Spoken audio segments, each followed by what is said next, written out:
Hello YouTubers, welcome to Talks with Tumi, and my name is Tumi. Today we're doing live of younger pastors. We are so privileged and graced today to have the Mashayas, and thank you guys for your time. Tell us more about yourselves, how you met, and would you say it was love at first sight? You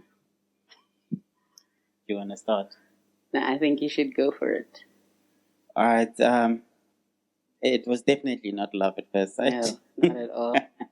I think we met in a car. Even before we, started church together. We met in a car, and we were at I think it was an all-night prayer the previous day, with my pastor and a couple of friends. So the friend who was driving us knew Lindiwe and her friend Faith, and obviously they wanted to go to Charisma for the first time, and Eddie had said that he'd, get there on time. Yeah, he'd give them a lift. So they had waited for quite a long time, and when we got there, they just complained a lot. They just didn't shut up, and we came from a night prayer, and we were just tired. And we just didn't want to hear anything. And these ladies just came into the car and complained until we got to the destination. And I didn't think that we would get here, but it was not love at first sight. I think we got closer when she started attending church and we started speaking, and also started, sitting more with each other, getting to know each other at church, and that's how it all happened. When we started to get to know each other, and we were friendly with each other, started conversating with each other, and I picked up the personality traits that I liked, sense of humor, outspokenness, and all of that. That's when we really got to know each other, and we started conversating outside of church. He was in that car, and all I remembered was we stood there for such a long time and waited for Eddie. It was me, Faith, and Mlohadi. I mean, I thought I could have just gone to SEO, we were so upset. We complained, and I remember Umfundisi Kabelo. I didn't really even take note that Mzwandile was in the car, to be honest with you. And there was a point where I think Umfundisi Kabelo wanted to shut us up. He gave us the album for us to just go through it in order for them to just get through the journey.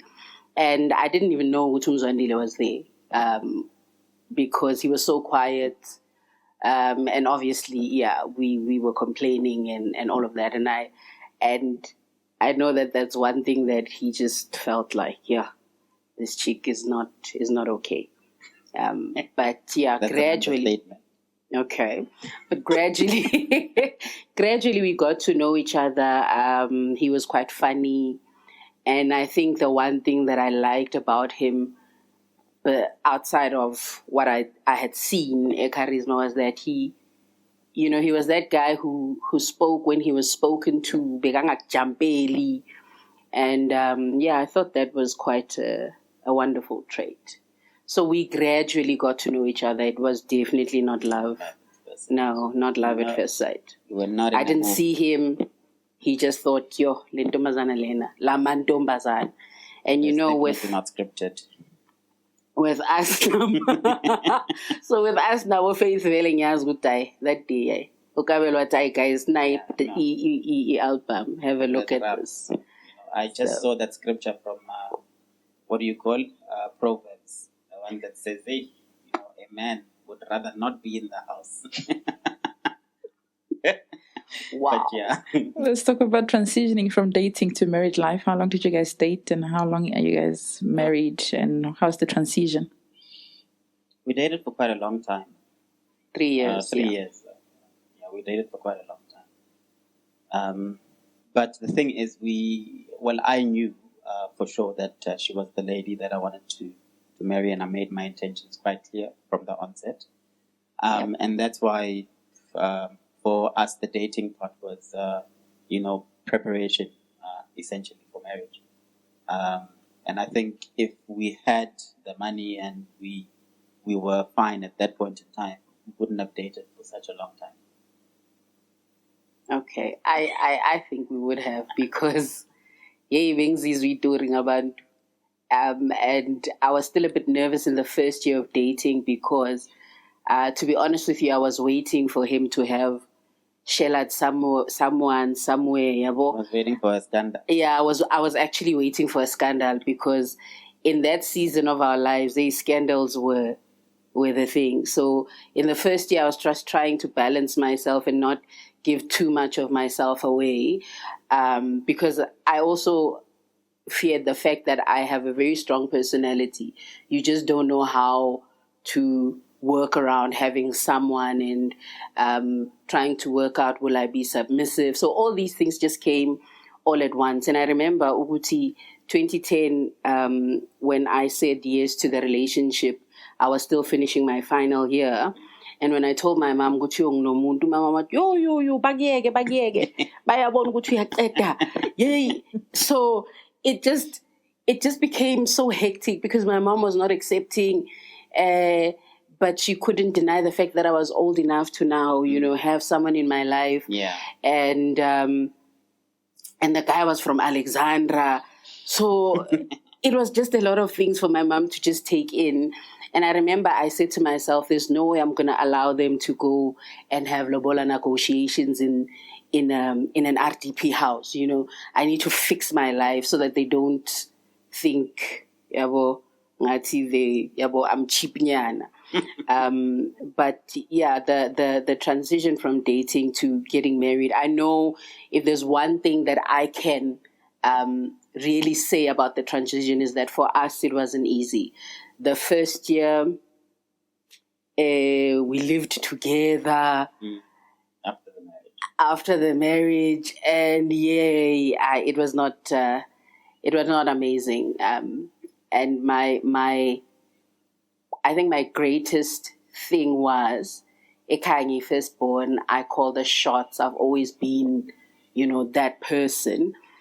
And for him to understand me was quite difficult, and for me to understand him as that guy who's stubborn. People think he's the greatest. Like Lindiwe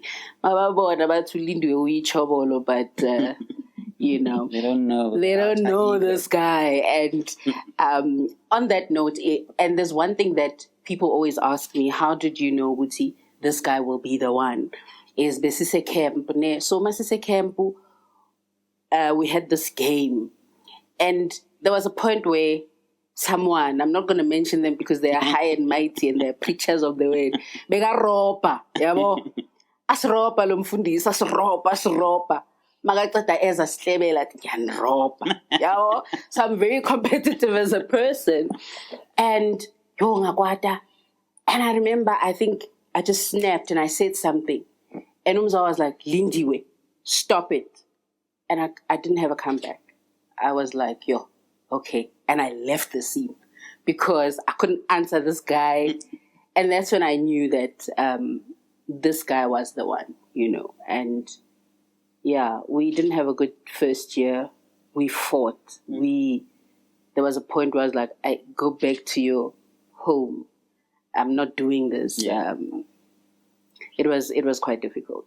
I must admit. Yeah, no, it wasn't easy, but we transitioned nonetheless. Yeah. So, yeah, and when you realize you're actually not as great of a catch, that you thought you were when you were single. When you're singing there and you're preaching, people are like, yo. Well, you don't think you've got any spots or wrinkles. No, you don't think you have spots or wrinkles, so you think yabono zotola mina. And then you realize, actually, girl, no, you're just as flawed as the next person. So I hope that covers it. What are the lessons that you've learned from being married thus far? Yeah, I think it's quite a lot,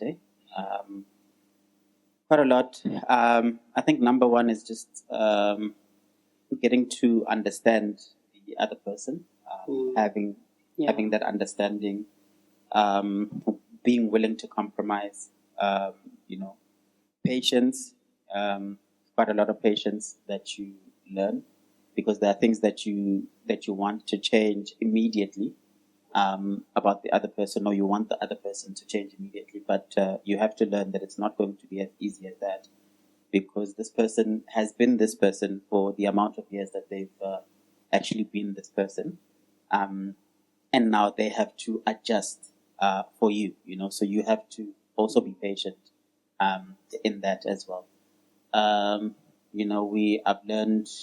I've learned to listen more. I've learned also not to be selfish or think about myself only. I'm that type of person that doesn't feel as though I need to apologize when I feel as though I haven't done anything wrong. But I had to learn to apologize whether I feel I'm in the right or not, but simply because of the way that the other person has felt about what was done. So quite a lot of things that you learn, and quite a lot of lessons that you take from it, and quite a lot of growth that happens, in the lessons themselves. Yeah. Like I said in the previous question, is one thing that I personally learned was that I'm not so perfect, and I also need to adjust certain things about myself. It's not necessarily changing yourself, because I think a lot of things get lost in, I'm not going to change for the next person because I am who I am, even when people have toxic traits, of selfishness, and you want it to be about you all the time. I had to adjust myself to say, okay, I'm with this person and I need to also listen. And I think one of the biggest things that I learned was to talk about something, because I would shut down. I would shut down and not talk to somebody for like a week. And and I wouldn't want to discuss that thing, because my fear has always been, in the conversation of discussing what happened, I might find that I'm wrong, and I didn't like. So I learned to listen more, and I also learned to adjust my views and to adjust my personality so that I can make this work. Because I think also my biggest fear was the submission part, Guti. People would be like, because I felt like the first year of marriage, really, we were failing, and everybody that ever said to me, "You're never going to be a good wife," was right. They were right, because I was just messing up. Mzwandile would be upset all the time about my tone, and he also had to learn, Guti, that I am a very passionate and strong-viewed person. So it's not always to offend him as a man, but to just put my point across, So we've learned a lot, and I've learned I publicly we're fine. Masisonto in is grand. Masbuyage, we'll adjust. And I think one of the greatest lessons that we've learned is that we have to resolve conflict among ourselves. I think that's the greatest thing that any couple can learn. Resolve the conflict among yourself, and don't bring in a third party into the conflict. So that was what we did, and it came naturally. It's not something that we had spoken about or agreed on, but it came naturally that whenever we had an argument, we would fight it amongst ourselves, resolve it amongst ourselves, and get on with life at the end of the day. Yeah. With so many responsibilities that you guys have, how do you keep the flame burning? Flame. Yeah, hey, fan it into flames. So, if there's one thing about my husband, is that he constantly makes me laugh, even in the most difficult times. And I think that's the one thing that has just kept us going, because the times we had to press restart button for our been a lot, lives, yeah. and it's been a very hectic journey. Yeah. And there's a friend of mine who said one thing to couples gathering that stuck to me. And she said, with her and her husband, one thing that makes them who they are is whatever that they go through doesn't change. It should never alter how they feel about each other and how they relate to each other, be it finances, be it kids, be it church. It should never actually change how they feel about each other. It should actually motivate them to grow stronger. So I've taken that with me. And I think that's one thing that keeps me attracted to Mzwandile, is that he knows, he's learned how to love me. He's learned the most important things in my life, and he knows how to press those buttons. And hey, I'm still happy after 7 years. 7 years. Yeah, man. I think also the most important thing is to intentionally make time for each other, even within a busy schedule. You have to intentionally make time for each other. So we do that. We got date nights, where we go out together, and it's just the two of us. And if possible, we're also able to, to go out on holidays and spend some time together, a weekend away here and there. But also, I think it's that thing of doing things together. Like, we do most things together. Yeah. We drive to work together. We even take baths together. Yeah. So that's, for me. I don't think that was supposed to get out there. Well, that's essentially how we make time for each other, because that's, some of the time that we do get that's free, and, that we connect together and that we speak. And that we spend time together on. But we make sure that we do things together, and that's how we keep the flame burning. So we have to make the time, even though we have a busy schedule. We have to make the time. How is parenthood? How is that? Yeah. Yeah. Yeah, no, that one is it's a difficult one, because I think it's a double-edged sword. You really enjoy it at times, and at times you really detest it. But I mean, it's the best thing that has ever happened to us. I think having a child just brought us closer together, and it has increased our love for each other and for our son as well. We're learning, and it's a new hurdle, and it's also something that is, what can I say? That's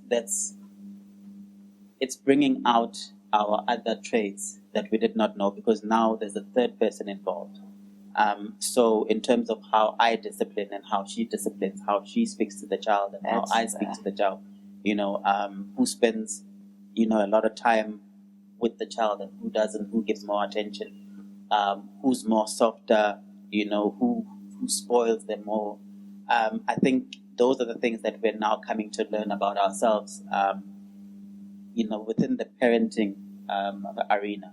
And I love it because it's showing us a different side of ourselves to each other, that we now have to learn as well. I think it's like a second wave or a second dimension into the relationship and into knowing ourselves and into learning each other as well, and how we parent and our parenting styles and all of that, because this is our first child. So, like I said, it's a double-edged sword. It's great some days it's not so. Yeah, sure. For me, it's quite difficult. You sometimes feel like you're not being the best, and I think the transition for Mina Mzwandile also into parenting because we were raised by different parents, we were raised differently, and I think that's when the disciplining also comes in, where I feel like Lona Udinga Indugu at this point, and he's like, no, babe, we must learn to talk to him. And I'm like, this boy needs a spanking right now so that his head can be clear and he can hear mom better. So my husband is like, hi, man, we must talk to him. You know, I'm not used to the English way of raising kids. And then you listen to psychologists and they'll tell you, you must learn how to talk to a child. Mom Shaya, you are bringing the worst out of it. And I'm thinking, I turned out just fine. You know, I'm okay. My mom did not waste time. And I think I'm adjusting to that. And I think I'm not a mother. And when we say that, most people don't get it because I do enjoy being a mom, but I don't see myself giving all of me to my son, you know. And most of the time I feel bad about it. And I'm also a person to say I am an individual, and ultimately, Masofige, you know, the woman of his dream, he'll completely forget about me. So I am in conflict, you know, and I think that's why it took us. We were married 5 years, 6 years, 5 years without a kid because I felt like there was a battle also within me. Will I be the great mother? Will I? Because I also have goals. I have aspirations. I'm busy. I'm that and that and that. And I'm learning that there's nothing wrong as long as I am there for my child and he knows that I love him, you know. But I'm not the type of person who will stop I don't see myself stopping my entire life for my baby. And I think in the society we live in, I am those kind of people that are shunned upon to say, why did you bring them into the world? Da, da, da, da, da, da. But those are the things that at this point in my life, I'm still learning. And I love him to bits. He tests me. He pushes, you know, I'm that person and I feel like the Lord somehow is humbling me. You know, in church, when you didn't have a child and kids were just running around, you're like, guys, you know. And then, manje, you are that parent. Now you must humble yourself and say, Lord, I repent for all those years where I thought people didn't know how to parent their kids. Yeah. But yeah, it's a beautiful journey. He brings out the best in us. Yeah. Well, let's chat communication in your marriage. What tips could you give, or the thoughts you have about communication? How important is it, or is it important? I'll start there because I had to learn that it is extremely important, you know, to communicate your thoughts, because the other person, as much as we preach about the prophetic and, you know, he's not psychic. So if you don't say how you're feeling, he'll continue to do the same thing and the same thing and the same thing. And he's not a mind reader. So if you don't say it, it's not out there. We can't fix it, you know. And I had to learn that very quickly in my marriage, to say, if you don't say it, then he doesn't know it. And like, how was I supposed to know, you know? Because he's a very argumentative person. He loves bringing counter arguments. So it's just that journey. If it's not out there, we can't fix it. So yeah, well, I agree. I mean, I also you know, was at fault for not communicating and communicating accurately and properly, you know. And also, I think the most important thing is knowing when to communicate, and you know, and knowing how to communicate as well. Because yes, we can say that we need to communicate, we need to be more open with each other, but we need to know how to do it and when to do it as well. So, for instance, if I'm angry at that point in time, and there's something I want to raise, and I know if I raise it now, it's not going to come out the way that I want it to come out, and it may not be taken in the way that I would like it to be taken. You know, I calm down first, and then I address it when I'm calm, and I feel that it's a better delivery and a better reception as well from the person that I'm speaking to. So I think it's quite imperative for couples to know each other and also to know themselves. When I'm feeling this way, is it advisable for me to raise my issue at this point in time, or can I wait a day or or an hour or two until I'm fine, and then I can speak about what I want to speak about, so that it doesn't come out as an attack or anything like that. Yeah. So it's quite important, and also just to be open about your expectations. Like, expectations have to be communicated. Like she said, we're not clairvoyant, so we wouldn't know what the other person expects until they've informed us. If you're expecting breakfast in bed, let me know so that I can give you breakfast in bed. Don't expect it. And you've been seeing it on television and you want to have that type of experience, but you're not saying it. How am I going to know that that's your love language, and that's something that I would have to consciously do, because I know that it makes you happy. So if there's no expectation that's been communicated, then please don't expect the expectation to happen or to be fulfilled. Let's shed ministry. Tell us briefly about your ministry, background of it, your calling. When did you discover your calling and how? Okay, you want to start? Sure. When that question, every time when somebody asks me, how did you know? Okay, when I got to UJ in Maristini, and there was these youth people, they were lively and they wanted God and whatnot. And I said to God, whatever, and I saw Bodumi preaching, and I was like, where I'm from, most women were wonderful MCs and wonderful singers and wonderful intercessors, but I think the platform to actually minister the word of God was just very, very small. Bo motivator lapho nalapho ukhuluma nobo mama uyabona into enjengalezo ministry yakho, that's the level it could go, even when people addressed you, they'd be like, you must remember that in the house, and I remember this other guy said to me, in the house, you won't be this powerful MC, you can quote scriptures, but you won't be this powerful MC. So that's what it was reduced to when I was growing up. When I saw Butumi, I said to God, I want this. I'm not sure how I'm going to get it, but I want this. And gradually growing, and I remember Eddie was pushing me to actually preach. And the first time I did it felt so natural. It felt like, plus Velemina, I do talk, like I talk a lot. That's just, if there's a gift that the Lord has given me, I know my husband had to adjust to the fact that ngiyakhuluma. And I said to the Lord, I want this. But if there's one specific moment, it even makes me shiver. We were in church, and I think the sermon was releasing Joseph out of prison.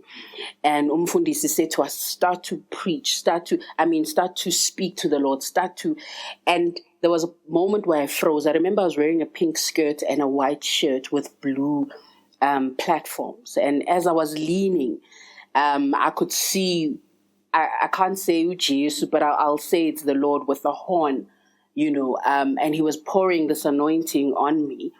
And from that day, I could say, I even said to Mfundisi, this man that just came, and I resisted it because I think as I grew into ministry, I realized it's not as amazing and as, this use me, Lord, is not, it's not something that you want to bring into your life because you literally lose everything. You lose everything about yourself. You lose everything concerning you. And I would see my past. And I think also transitioning into getting into ministry, when you're under someone, you preach better, you prophesy massively, because he is that covering, right? So the storms and the snows and it dust, ishayala, yabo, ishaye, nabe mpunga be maranina nihlala ni nice, And once you transition into becoming the covering, now you are you're not so glamorous anymore, you're not so pretty anymore. So I think one specific thing that I can say, I know I can talk a lot, one specific thing that I know the Lord had called me was that moment when I saw that man come. And even when I close my eyes, I can still see it. He came with a horn filled with oil and he started pouring it. And I know I was not in a perfect space. I was not perfect. Being Jola, I was Mzwandile. So things were not great, you know. Things were not wonderful. But from that moment, I knew that truly, truly there's a call upon my life beyond preaching, beyond being a worshiper. You know, when you sing, people label you that way. And I think that's when I knew, Uguti, there is this thing, Gankulunkulu, inside of me. Yeah. I think for me, it was even before I became Christian. For me, it was an issue of, you know, the life that you live when you're still a boy, especially growing up in Alex, being around people that are not, good for you. And, you've got friends that drink, friends that smoke, friends that go to prison and all of that. But there was always this thing, with me that felt as if I forced a life. That life, for me, felt forced. It felt as if I shouldn't be here. And, there was this small, still voice that would remind me every single time, whenever I got to a place where maybe I was drunk, or maybe I was high, or the day after, or the night after, that is when the Lord would come to me in that still small voice to say, this is not the life for you. And even when I was doing those things, I felt it within me, Uchi, this is not the life for me. I'm essentially forcing this life, because this is not the life. I was not enjoying the things that I was doing, even though they looked on the outside like they were enjoyable, but I was not enjoying them. And that was before I even started working. I even started going to church. It was before that. And I remember there was a day where I was going to work. I had found work. And there was a day that I was going to work. It was quite early in the morning. I was not even born again at that point in time. It was quite early in the morning. And I was on the street alone walking. And just that audible voice came to me and said, remember that your life is not your own. And I just felt a shiver within me. And I felt tears coming down my cheeks, because I felt that it was something different that had spoken to me in that day. It was not a thought that came from me. And from that day on, I knew that I needed to change my life. I needed to find some meaning in my life, because at that point in time, I felt as if there was no meaning. Even though I had recently found a job, I felt as if, there is no meaning, and the life that I'm living is a life that I don't want to live. And therefore, I started going to church, started attending church. I went to church at Christ Embassy. And then from there on, I felt as if, my life had then, received some purpose. And I knew from there on that there was really a calling in my life, because within a few weeks in the church, I started actually leading home cells. And I started speaking from the word, and, I started understanding the things that I read in the word, and I was able to teach others as well. From a very,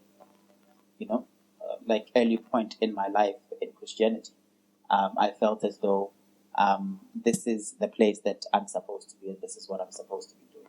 And that's essentially how I. What would you like people to know about being a young or a younger pastor? Younger being inverted commas. Sure. Yeah, man. It's not glamorous. It's not the 3-piece suits, guys. It's venues, sound, banners, curtains, in the tabernacle, pulpits. You are I think in the tabernacle, you are the badger's skin outside, that protects definitely the tabernacle from dirt and all of that.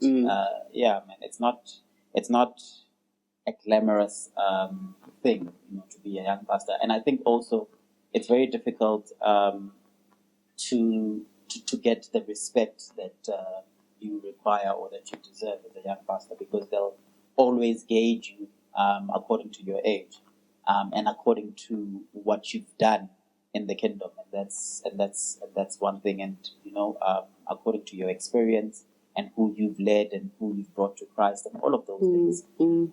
So they weigh you according to that, and that's why I think Paul says to Timothy, "Do not let anyone despise you because of your age."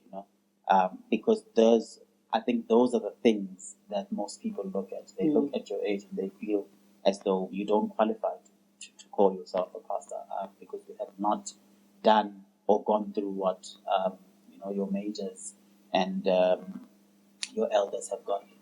Yeah, and I think that's the most difficult thing, is getting the respect that you need, and for most young pastors, the younger people, because people are still not comfortable with being led by young men, and I've realized that in cities and in certain places, people like you when you're still a young upcoming pastor. They can invite you, they can do this and that, but once you start standing as a father also in the city, it becomes a different. Then it rattles their cages a bit. It becomes very, very different than hey Nlegu, hey young man, you're powerful. The Lord has called you. The prophecies are they flow faster and nicer when you are still under. When you haven't started anything. But once you get your head up, and you say, "I'm an ordained pastor," then you've got problems. Now the fraternals must know you, and you must protocol. So it's a very difficult. I think no matter how much we want to hide the fact that pastors are very competitive, and in the kingdom there's competition, we cannot run away from it, and that's why it's not as easy for pastors that have gone ahead of us to pass the baton on. It's very difficult because they know Gucci. There's a limitation in terms of numbers, and especially in that area that you come from, Gucci. Then there's that nervousness. Gucci, will this guy take the members that I currently have and that I worked for quite some time? And so, man, it becomes an issue of insecurity, and also I think just fear of the unknown. But as a young pastor, you have to rely on prayer, and you have to rely on the confidence that you have in God. Which He is the one who has called you, and He's the one who will cause you to grow in that area that He's called you to. And I think the most difficult thing is also coming from it's easier for people to accept you if you are a branch of, there's much more support. At least we know that Ushumayelo ephuma laphaya, so people are more comfortable when you are an extended branch of somebody. So when you come as an individual, they weigh you in a very, you are under scrutiny constantly. And, and I don't think it helps if you have a wife like me and Dumi. I feel like that just adds a bit more pressure.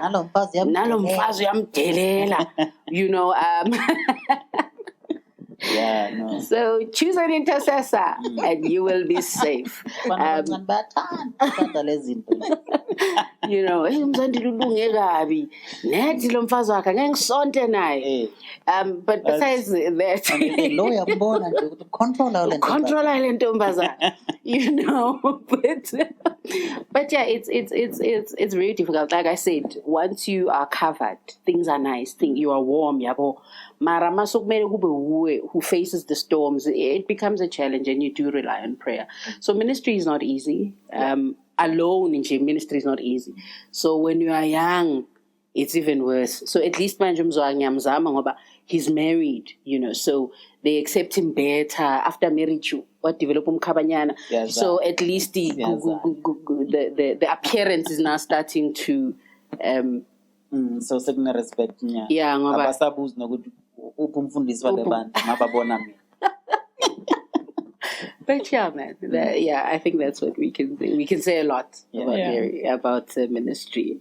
So this question came from our viewers, and they want to know the right way of dating for young adults and courtship. And is there a right way of dating? Oh, yes. Yeah. There is a right way of dating. There is most definitely a right way of dating, even though, we can't specifically point it out in the scriptures. But I think there are guidelines that we can draw from the scriptures. But I think, Tina, we were very lucky. I was quite close at the point or at the time that I thought about speaking to Lindiwe, and my pastor knew about it even before Lindiwe knew about it. And there was a point in time when there was a point in time where he just felt Niba, because Lindiwe now why I'm shit, and that's the type of relationship that we had.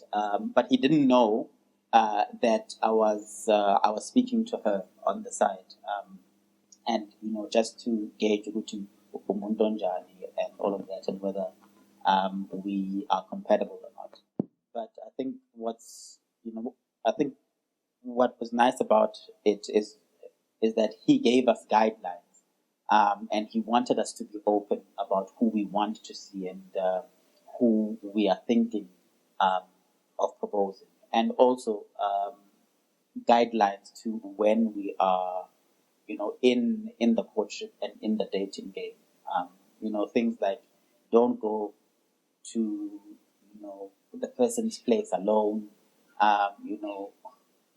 At night.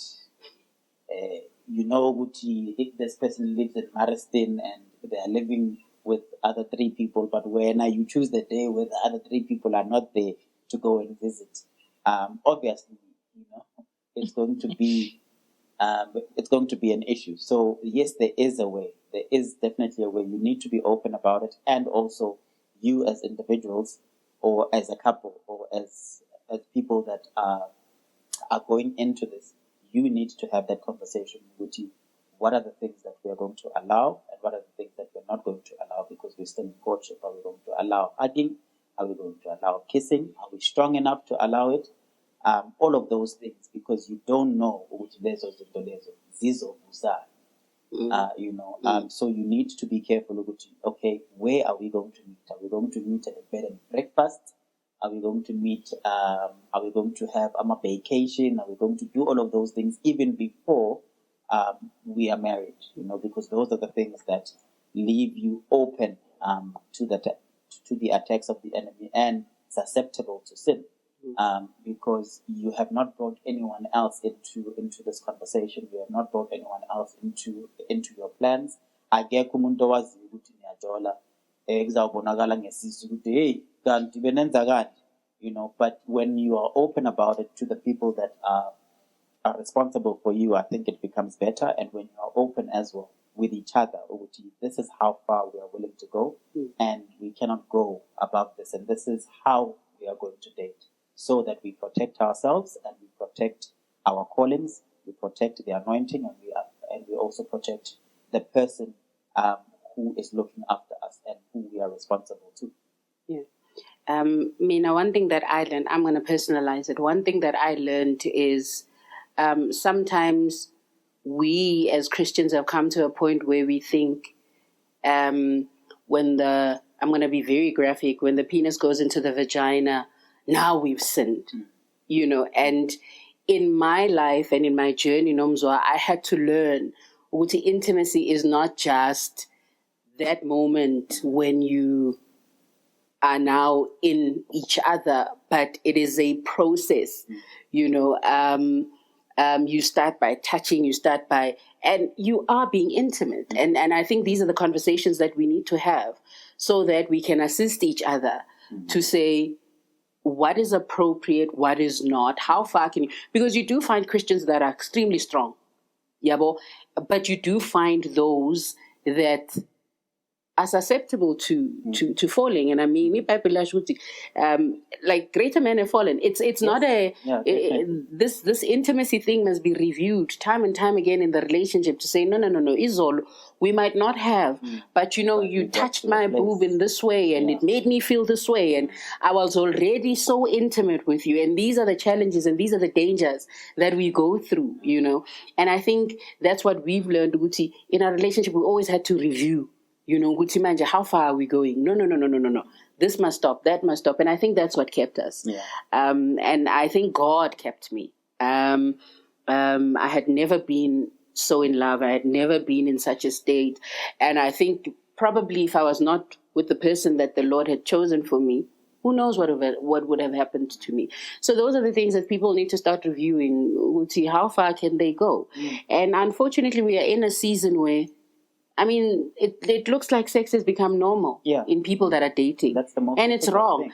And it's wrong in such a manner that even if me sitting with my husband now had sex before marriage and I was pregnant, it does not take away the fact that fornication is wrong.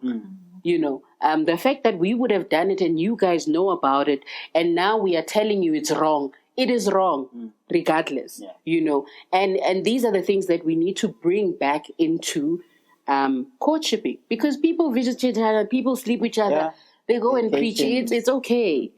They go together, for a weekend in Durban, and it's just the two of them, but they are not even married. And it's fine if you guys are strong and you don't have sex, but remember, we are preaching a gospel of Jesus Christ. There's an image that we are portraying, that we are giving to unbelievers out there and to people that are looking to us, and young Christians within the kingdom, people who want or who are looking up to you and who want to have what you have and the type of relationship that you have as well. And I think also it becomes difficult now because sex is so normal in the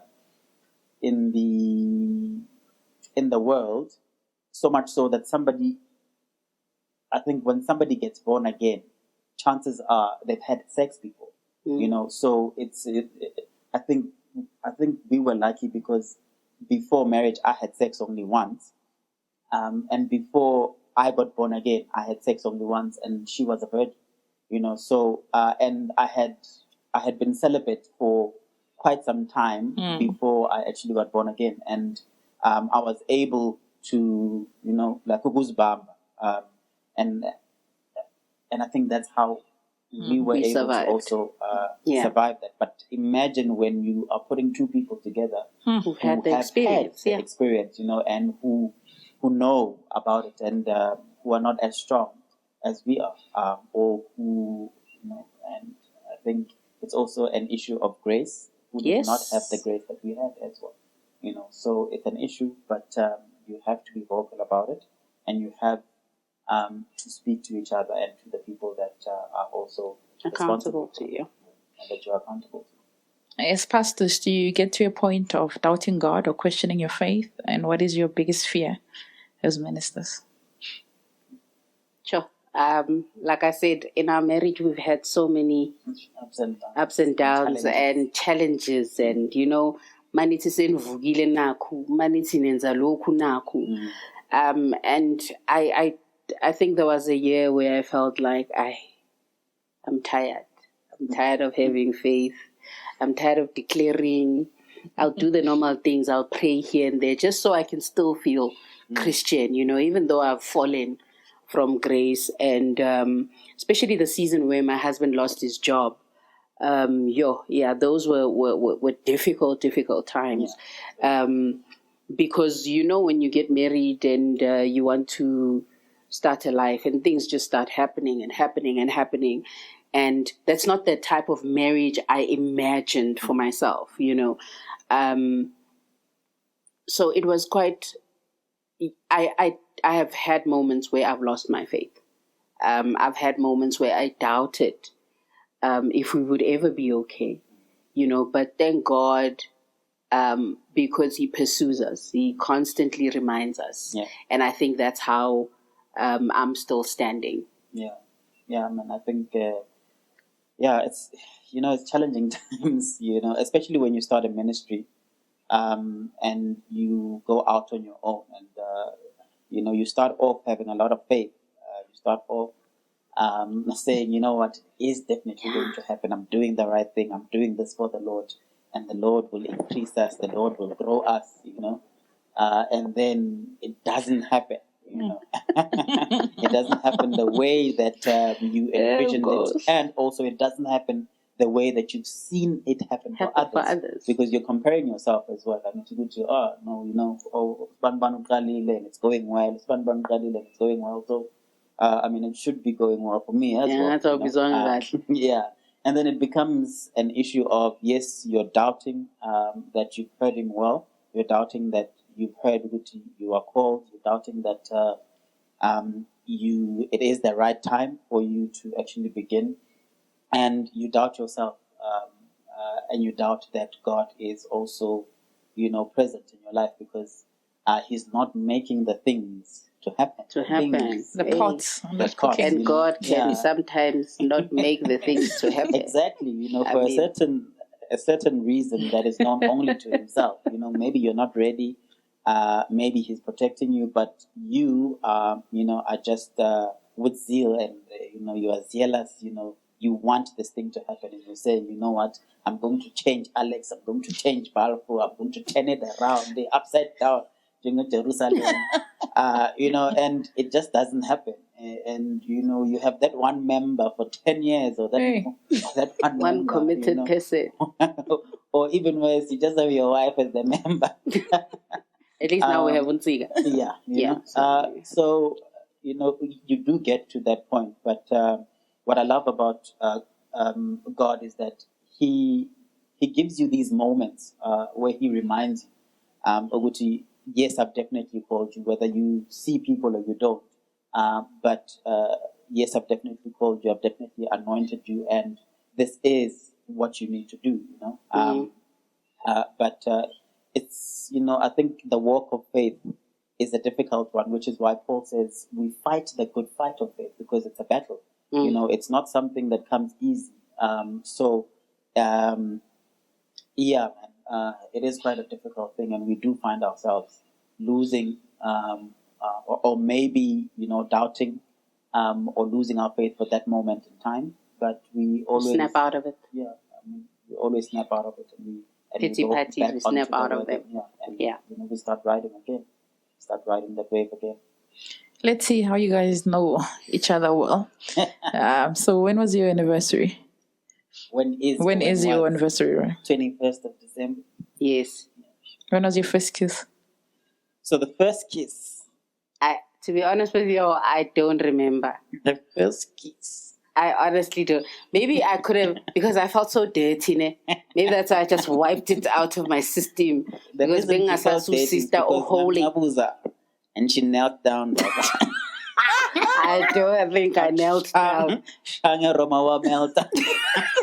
Right, let's move right along. But our first kiss was in Sandton City. We had gone for a date, and it was a movie. We went to watch a movie. So after the movie, then we kissed. And she, just fell on the corridor. Okay, I didn't fall on the corridor. And then she lied, I don't fall for anybody. Raising her hand and all of that. But yeah, that was our first kiss. Who's a better driver? Yeah. I'm the better driver. I was taught by my dad how to drive. I feel I'm the better driver, but yeah, that's a story for another. We'll wait for Ntiga to tell us. Yeah, I think so. Last question for why do you guys keep choosing each other? Yeah. Maybe because we have no choice. We're at the point where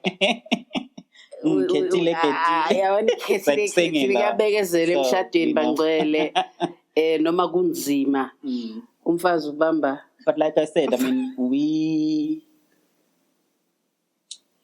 I think it's that onion effect, where you peel one, layer at a time, and you're just getting to know the person even more. I feel like there's so much to learn about Ulindi and myself as well, and I feel that's why we keep choosing each other. Well, I feel that's why I keep choosing her, because I love seeing her grow. From the person that she was when I met her to the person that she is now.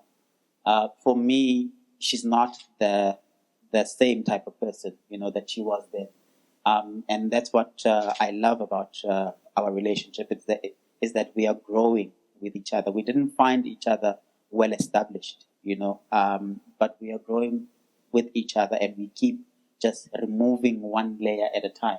And that for me is exciting, and knowing what I know about her and what God has placed within her. And, I think I want to be there to see what I think I want to be there to see what will happen when she gets to the stage where, she's reached her peak and she is the person that I know that she is going to be. And that's why I just keep choosing her. I want to be there, to see her blossom. I want to be there to see her successful and to see her being the person that she has been called to be. And I think the stages for me are just, interesting. And I feel like I want to see the story come to an end, and I want to see how the plot thickens and how it will get to the place that it is supposed to actually go to. Man, and that's why I just keep choosing her and choosing her. Because, I'm excited about what God is going to do in her life. Sure. Wow. I've never heard that before. Yeah. So it's quite interesting to hear. Every time I ask my husband why does he love me, he says he has no idea. And I think that's why I am glad, because there's no condition attached, and I thank God, Wuti, I never had to perform. I never had to change. I just had to grow with you. And I think, I don't think there would have been a man that would have loved me the way that you love me. And every time I think of that, that's why I keep choosing you. Because every time I'm with Mara, and you're like, yo, yazin, angazed you. Mara, I love you. And I keep choosing Mzwandile because he keeps me on my toes. Him and God are co-laboring to see me grow. And the way that he just put it now I understand why he just loves me. Thank you, so sweet. Last words to our viewers as we close. If anything you want to say to our viewers. Being single is not a curse. Being single is not a pause moment. Being single, I feel, is a journey of self-discovery, so that when you meet your person, you are a whole person. Because I think the most difficult thing is to come into a marriage with someone that's incomplete, because no one has the ability to complete anyone. The Bible says male and female created he them. It was male and it was female. These two parties were complete. And that's what I believe people must get to a point of, Guti, I'm okay with being alone. I love being who I am. And I believe as the person that I am, I can be a gift to somebody else. Because to try and work on completing someone, I feel like it will make marriage so long so hard because you will constantly need to validate someone. There are moments where I get out and he's sharpile and, life gets so busy, he can't even say you're beautiful, and it's not that he does not think that I'm not.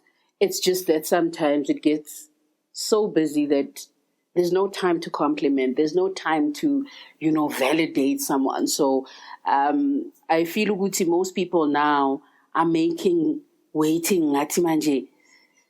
People are always anxious. Yabona uthola abantu balokhu ba-update to my future husband. Like, I don't understand some of the concepts, but I also don't like them because they sort of give an impression yoguti man desperate, and that's what brings these bees and these flies all around you, and it becomes a confusing setup. But one thing I can say is that marriage is beautiful, guys. Like umshado umnandi, get to know the right people, and surround yourself with, if you're married, surround yourself. I'm not saying leave your single people, but surround yourselves with strong couples.